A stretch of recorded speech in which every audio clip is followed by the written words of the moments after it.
And good morning. Today we're going to talk about some digital marketing trends. I did want to recognize the Southern Risk Management Education Center and the USDA National Institute of Food and Agriculture for providing some support in the development of this publication, this presentation that we've used in Tennessee.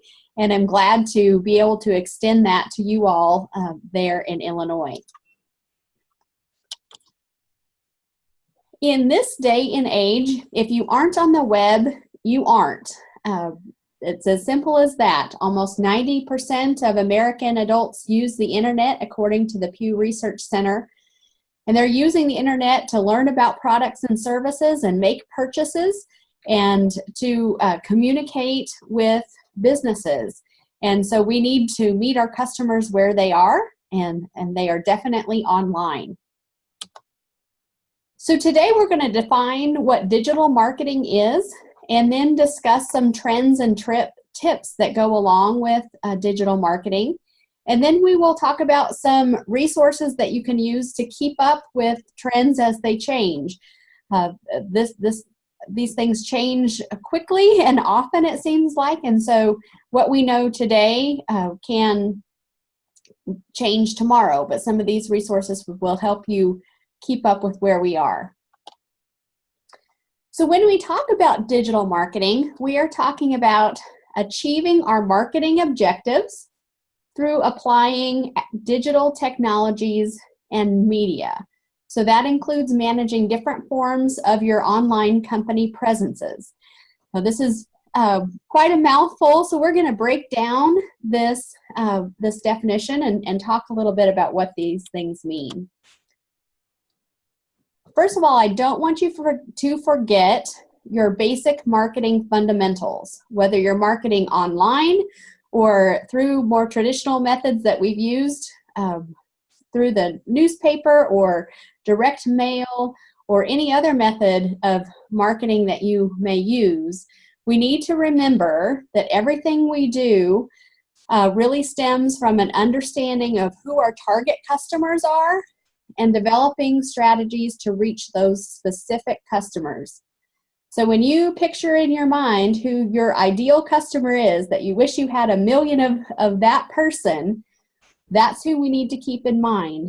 We need to understand as much as we can about them, about what they value as far as what they're looking for from your product, what benefits they're looking for from your product or service, what they're willing to pay you for their product and service, where they're willing to go, or the conveniences they need or desire related to purchasing that product, and how they communicate, what information they need, and where they go to learn information, what other resources they may use in making a purchase decision. So we understand our target market, we understand who they are and what they value, and then we develop the marketing strategies. Those are all these P's around the outside related to our product or service. Our actual product or service itself and its characteristics. The positioning is kind of the image that we want to portray to our customers, and that's important in online marketing because we want to make sure that we're being consistent with that image in everything that we post. The price that we're selling our product and service at, the place where we offer it for sale, and any amenities there. Promotion certainly can be done a lot in online marketing, and people might relate to customer service. And a lot of what we do in online marketing and online communications with customers has to do with the service aspect. So keep central in everything that you do marketing-wise, online or not, that target market and what they value. When we're looking at marketing objectives, a lot of times we are thinking about acquiring new customers, developing loyal customers, and generating sales.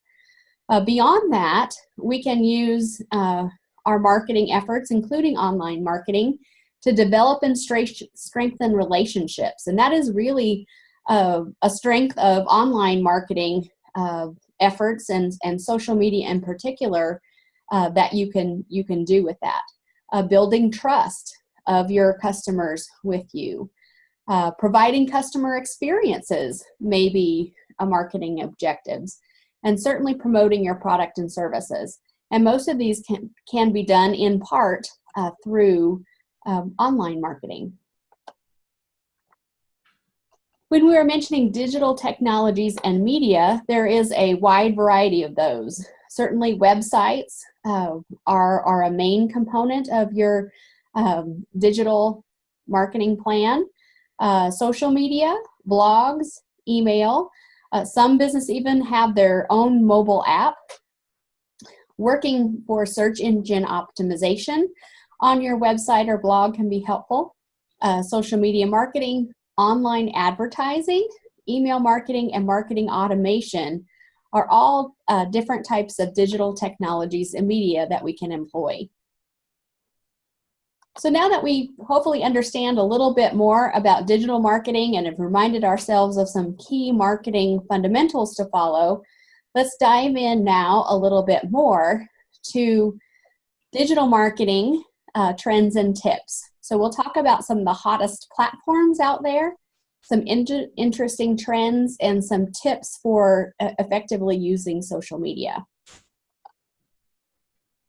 When we're talking about online marketing and digital marketing, we need to remember that not everyone is seeing what we're posting or putting on the web on a desktop computer. It may be a laptop computer, it may be a tablet, or it might be a tiny cell phone. In fact, 95% of adults own a cell phone, and 77% of adults own a smartphone.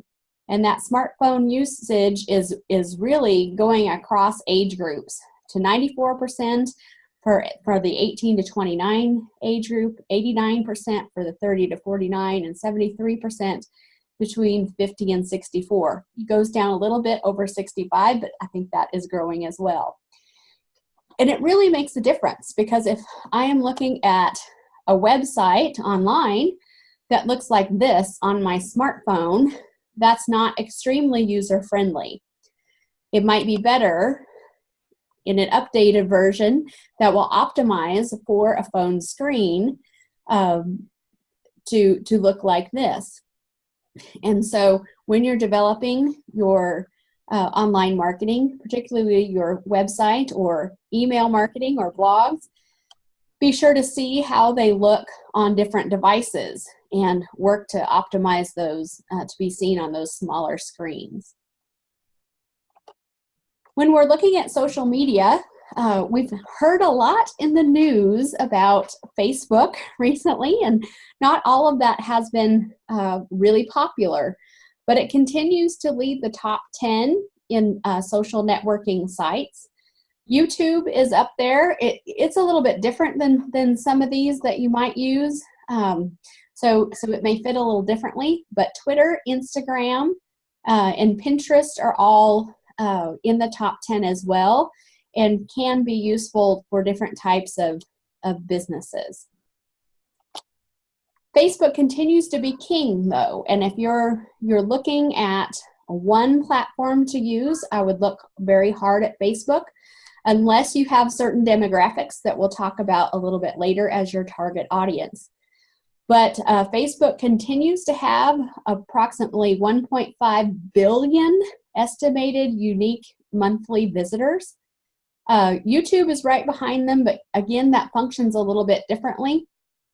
The next social media platform to that is Twitter with 400 million, which is still a sizable audience, but significantly less than Facebook.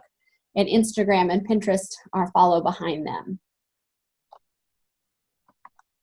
The majority of Americans now are using Facebook and YouTube in some way. 68% were using Facebook, and notice that 35% were using Instagram. If you look at the slope of those lines, though, you can see that Instagram is a little bit steeper in more recent years, and it has been growing faster than the other platforms in its use. So it has increased 7% from 2016. You may know now that Instagram is actually owned by Facebook, so I'm not sure if there's a correlation with that or not, but Instagram may be one to watch. And if your business relies on a lot of visuals and pictures, Instagram can be a great platform to use as well. Note that a lot of Americans report using more than one platform. So a lot of folks are using at least 3 of the 8 platforms included in the study. So somebody might have a Facebook account, an Instagram account, a Pinterest account, and a LinkedIn or something. So some folks are using multiple types of platforms. This shows the distribution of Facebook users by age group and gender. And so we can see that the largest users of Facebook are between the ages of 25 and 34. And actually males use that just a little bit more than females there, but right together within a percentage point. The next age groups are kind of flank that group. So between 18 and 44, we're using quite a bit. And even into those upper tiers, the 45 to 54 age group, and then the females in the little older age range. Do notice that the youngest group listed uses very little Facebook, and we'll talk a little bit more of that about that a little bit later. So if your target audience are within that age group, a lot of that group is using Facebook. A lot of users, in fact, a majority of Facebook users are on that platform several times a day. So they may get on in the morning, sometimes during the day and the evening. 23% are on about once a day, and 74% get on at least once a day. Snapchat is another platform.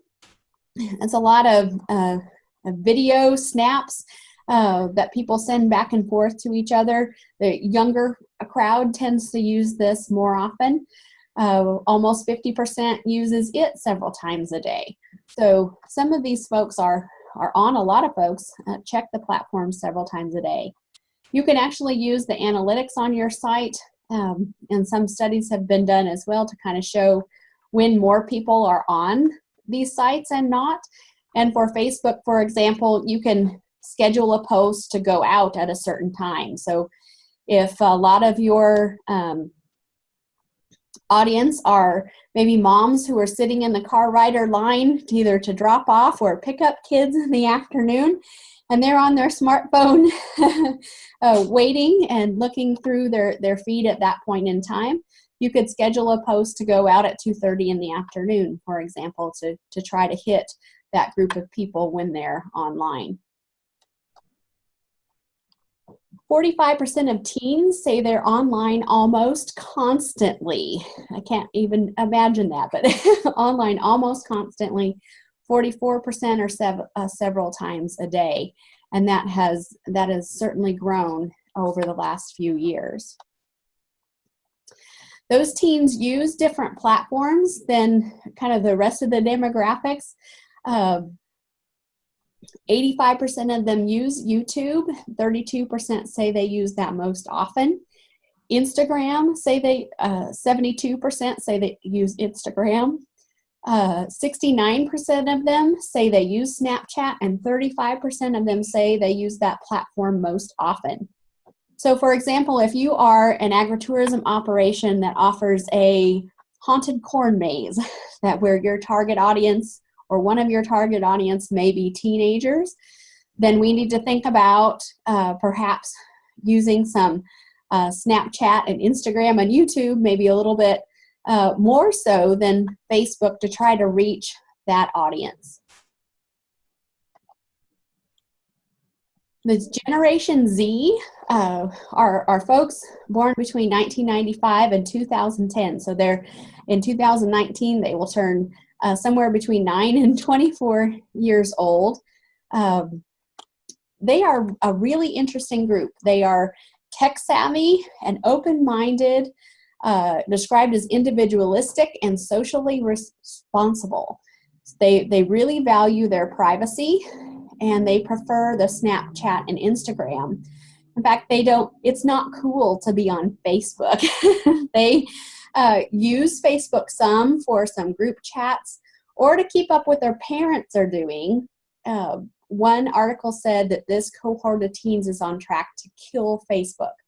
So as we look forward, we need to, into time as this generation grows, or if your target audience already includes this group, we need to really keep watch on where they are online and whether they're using Facebook or not and what they are using instead. Pinterest is popular more with women. 40% of women use the site and 16% of men use the site. This can be really a good platform for folks if you do a lot of recipes to pin things or pictures of how to use your fall items to decorate with, or landscaping trends, things like that. Pinterest can be what wine to pair with cheese or different foods, different ways to use Pinterest. Facebook continues to change a lot, and we'll focus on Facebook a little bit since it is the most used platform. And again, unless you have some of those really specific target audiences in the younger teen area, then Facebook, if you're going to use one, is probably where to be. But it has had some major changes over the last year or so. And its intention is to increase personal posts from your friends and family in your news feed. And it has a real desire for the interactions and the content to be authentic. And it discourages what they call engagement bait. So the advice we used to give is to, in your post, include something like comment if you like blackberry wine, for example, or tag a friend if you've ever been to this pumpkin patch, or share this post if. Now, if you include those types of comments within your post, Facebook will actually make it not show up so well. So it will discount your post and decrease its reach. So what it wants you to do is to have really quality content that people will organically or automatically want to comment or want to tag a friend or want to share, and you're not asking them or baiting them to do that.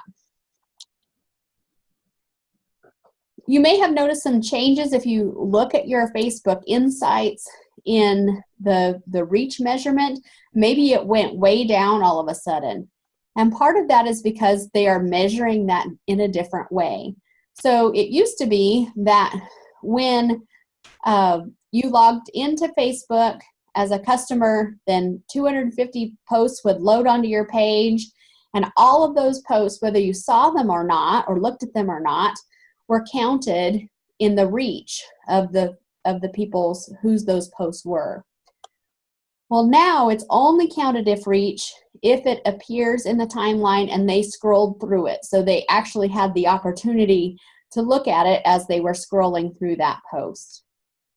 So instead of focusing so much on reach, we need to focus on impressions, which is the number of the times that the post displays in somebody's news feed, and on engagement. And engagement is when somebody comments or tags somebody or chooses the smiley face or the heart as they like or love or cry or get angry at your post, the emotion that they can add with those little icons.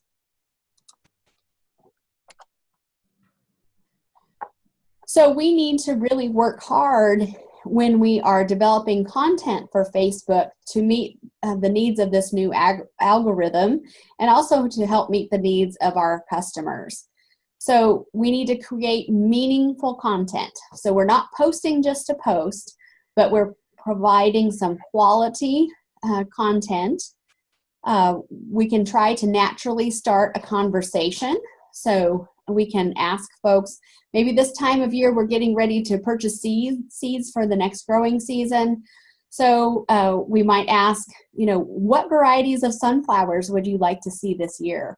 Or what varieties of pumpkins are your favorite? We want to make sure that we buy seeds for those. Posting relevant topics in a timely manner. So when it's pruning time for your blueberry bushes, it would be great to post a picture and talk a little bit about, it's wintertime here. Things are pretty brown on the farm, but that doesn't mean the work doesn't end. We're working hard to keep the plants healthy, to provide a bountiful harvest come June, and this is what we're doing in pruning the bushes, or a video of how to properly prune a bush. You can include questions that your followers will have an opinion on to generate feedback. Some of the favorites that I see are help us name the baby goats, or whatever baby animal is the newest there. And responding to comments is really helpful. That helps improve that engagement aspect of your posts, and also let your customers know that you're watching and listening to what they have to say. You can develop a special Facebook group. Maybe you have a very important group of customers for some reason. They're your most loyal members, or friends of the farm, or your wine club members, or your CSA members. And that Facebook group allows you to communicate more directly. Those folks involved in that group will be sure to see your posts in that group more often, and so that can be a way to kind of generate some better engagement with a certain group of folks. We can also pay to play on Facebook, and that's becoming perhaps a little bit more important. Some folks that we've worked with have seen some really good success in boosting posts that are important to get in front of people, either their existing customers, or as a way to expand the reach beyond their existing followers on Facebook into some of the other audiences within the area that they target. Ads are also possible, targeted to a specific audience, and something that you may kind of work your way up to. So developing content is really important. When you're developing content for Facebook, or really any of the other platforms as well, really think about what kind of information your customers would value from you. What kind of information would help you to meet your marketing objectives? Are you trying to build trust or strengthen a relationship? Are you trying to introduce a new product, or remind them that you're opening in July for blackberries coming up? So really think about what is valuable to them and what your objectives are. Telling your story creatively is really important. Part of why consumers of local foods and local agritourism are looking for is the relationship with the producers that provide that, and the story behind the product or service and the farm and the farmer themselves. They are actually paying you more in part for that story. So these tools can really help you tell that story, and that's really valuable content to be able to share with people using these tools. You can certainly engage customers with quizzes, with different polls for items, and videos as well. We'll talk a little bit more about the importance of video over time. And also be transparent about your purpose for doing what you do, and your purpose for what you're posting. A lot of times we are focused on selling.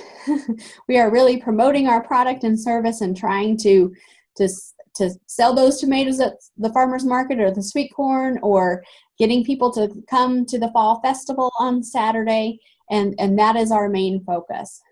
When we're looking at social media and digital marketing, we need to kind of twist that a little bit in our minds. About 80% of what you post online needs to be informational, entertaining, or educational. Now, certainly relevant to your product and service and business, but we can't go and every post be selling a product. People are going to turn us off. They're going to unfollow us. They're not going to be listening. So what's valuable to them is information about the products and services. This time of year, it's really nice to put that chuck roast in the crock pot, and here's the farmer's favorite way to cook the chuck roast with this cold weather coming in this weekend. Entertaining, maybe something funny happens on the farm. That goat gets itself in some predicament, and you have a picture and a story to tell that goes along with it. And educational, talking about, a lot of people would like to have blueberry bushes in their backyard, but you can't just go and plant a blueberry bush. You need to test the soil and amend the soil and plant it a certain way to increase your potential for success. So all of those things, informational, entertainment, and educational, helps to build relationships with your customers, helps to build your credibility and their trust in you. And they will look to you for information over time, and then look to you for their products and services. So 80% of the time, we're posting information, entertainment, or educational post. Then 20% of the time, it's a more direct sell. Buy your family pass for the upcoming agritourism season, now for this price. So sometimes that's something that we don't think about. So remember the 80-20 rule.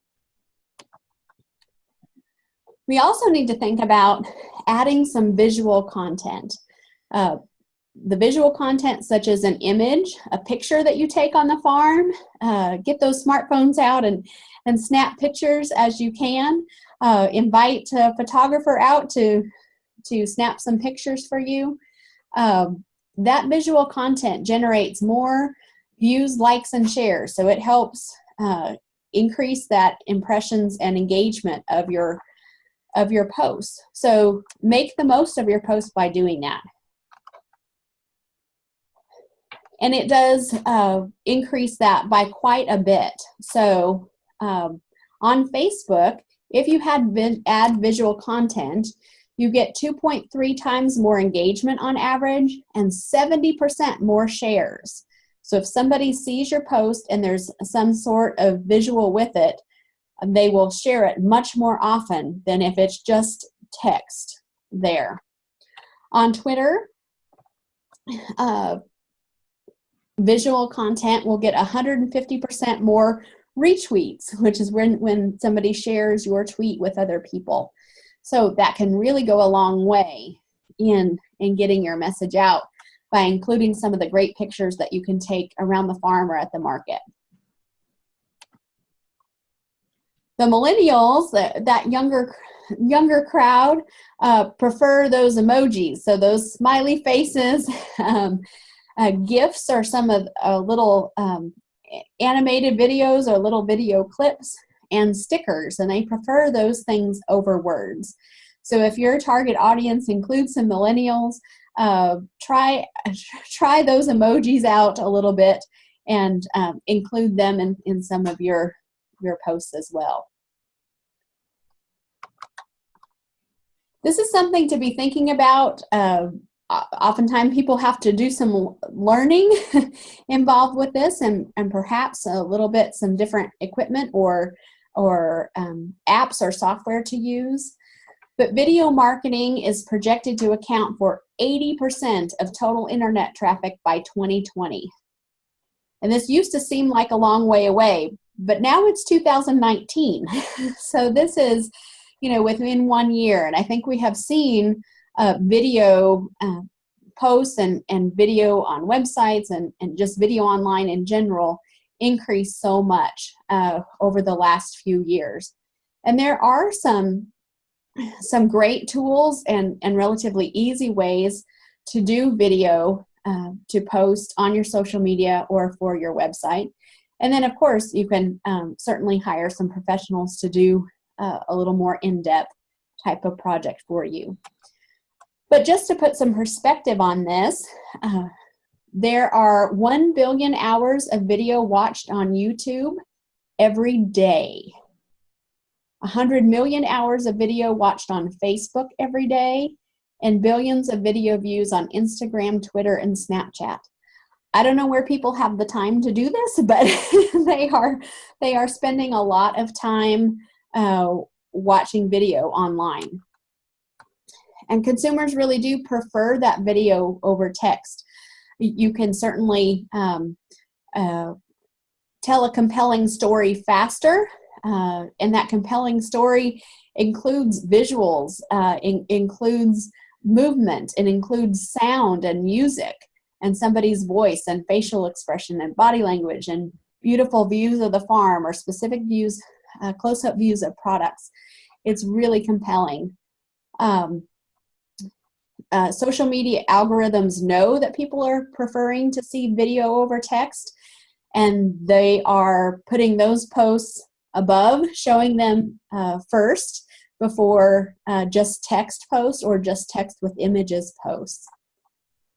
If you are creating a video, maybe a longer video to highlight your farm or your product, if you feature yourself and your company employees in the video, then the trust factor is raised significantly. So people really are trusting when they see your face, sharing with them about your story, and talking with the employees that work in your farm. That really builds credibility and makes your videos more effective. Facebook Live is a way to, I guess, simplistically do some video. You can take your smartphone out at any time and turn the video on Facebook, and it will display immediately what you're videoing to your Facebook page, and a notification will pop up on all of your followers' Facebook pages that you are going live right then, meaning they should tune in to see what you're doing. It also saves the video for future views. So perhaps you're setting up the farmer's market, you've got your booth all set up, it's a little bit before you open. You might turn on Facebook Live and do a shot of your booth about what you've got at the market today. Do a little walk around the market and say, all the vendors are ready for you. Don't forget to come out today and see all of us. We're open from 8 to noon. It can be as simple as that. Those live videos get 6 times as many interactions as just regular videos. So something that you might want to think about doing and practicing. There's a great resource that Facebook has available for video best practices, and I included that link in the slides here, and I did send them. Hopefully they made some copies for you, and if not, we can certainly get you that link on another way. Social media advertising, whether you're boosting posts or doing ads themselves. Some people are considering doing that, and some people are doing that effectively, because just posting things isn't as effective as it used to be. So more companies are using different advertising, and the cost of that advertising has gone up, although it still can be very reasonably priced, especially when you're thinking about comparing it to the cost of a billboard and certain other things. So if you do that effectively, the cost can be well worth it. You can boost a post for $5 or $10 or something and really get some benefit out of it if you've created a good post to boost and really defined your custom audience for that post. Customer reviews, just like before online marketing, that word of mouth is really important, and this is kind of an online marketing way of doing word of mouth. Those reviews really do matter to customers. They are looking at those before they decide to go to a place or buy products or services. And they also are counting in search rankings, for example, on Google and other places to see which websites and social media pops up for them. Half of adults under 50 regularly check online reviews before purchasing an item.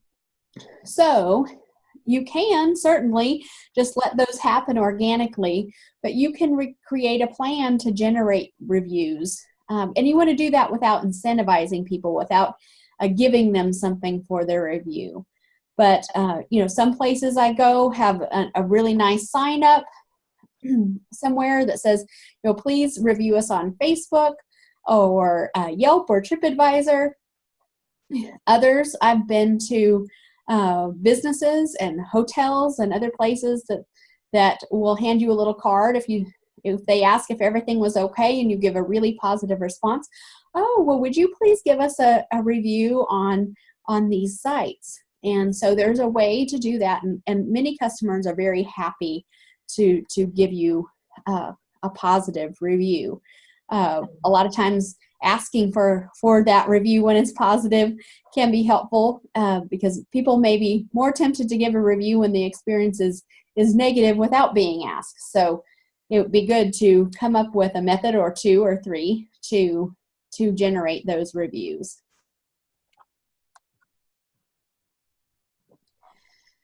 All of these things are changing over time. So some of the places that I go to kind of look for the newest data or the newest trends or the newest tips on how to effectively use digital marketing are some sites including Social Media Examiner, Marketing Profs, HubSpot, Social Media Today, the Pew Research Center. You could also set a Google alert to send you notifications when items with certain terminology come up in it. So, Facebook algorithm change or online marketing trends, things like that. And then, checking out some YouTube videos. There's some great videos out there that show you how to do different things. So, for example, I mentioned scheduling a post on Facebook earlier. If you don't know how to do that, there is likely a video on YouTube somewhere that's demonstrating how to schedule a post on Facebook. So those are all some great ways to kind of keep up with what's going on. Some of them you can sign up to receive email newsletters. Others have Facebook pages or other social media that you can connect with. I will take the liberty of doing a little commercial for something that we have got going on along these lines. We have, for the past 6 months, done some online marketing webinars. They're lunch and learns. They're at 11 a.m. Central to noon. And our archived versions are online at the Center for Profitable Agriculture website. But we will be doing some upcoming topics for the next 6 months about email marketing, developing a social media strategy, introduction to Instagram and Twitter, social customer service, creating videos with the iPhone, and legal aspects of social media. These are free to you. You're welcome to register. We'll send you the link and you can join us at any time or view the archived items as well. So we'd love to have you if you are interested in any or all of those. Finally, my contact information. I think we have a few minutes for some questions here, but if not, please feel free to email me is usually the best way to reach me, and I will do my best to answer or to point you in the right direction. That's kind of a fast and furious tour of social media. I'd love to take some questions if anybody has any. Do you have any questions for Megan? Yes. Yes, sir.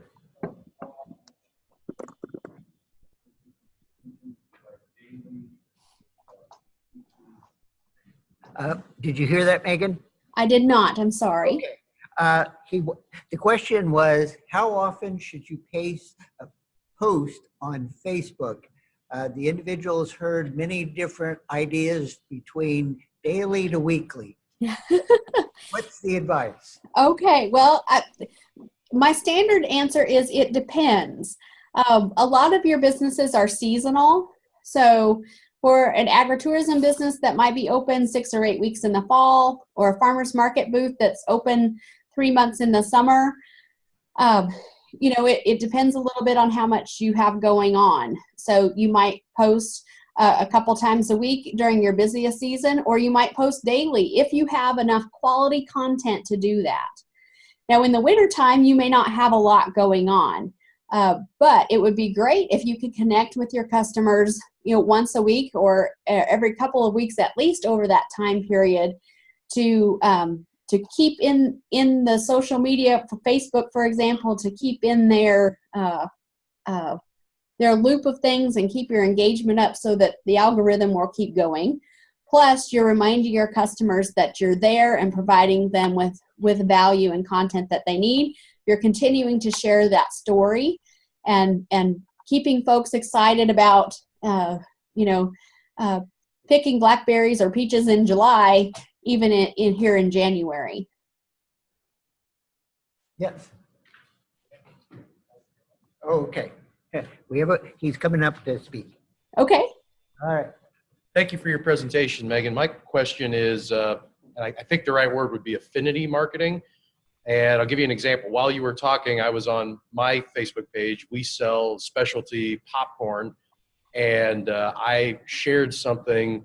It was a news story someone else had written about pork fat being healthy, and I said, hey, this is a great cooking oil for our popcorn. Just kind of it was quality content, but it wasn't something that I wrote, but it does tie in with what we sell. So my question is there research that suggests how much of that is a good thing? Like, if you can't write your own blog all the time, or if you can't generate good organic content on your own, is it advisable or beneficial to share quality content related to your product? I think it's good to include that in the mix of things that you do in that 80%. So what it shows that you're in tune with what else is going on in the industry, and sharing good information that can be useful to people. And that was easy for you. It didn't take, it maybe took you 30 seconds to do. It helps you build your credibility. I don't think you want all of that 80% to be those things, because they're really looking for authenticity from you and telling your specific story. But certainly including in the mix of that can be extremely helpful. That's a great example. Thanks for sharing that, by the way. Any other question?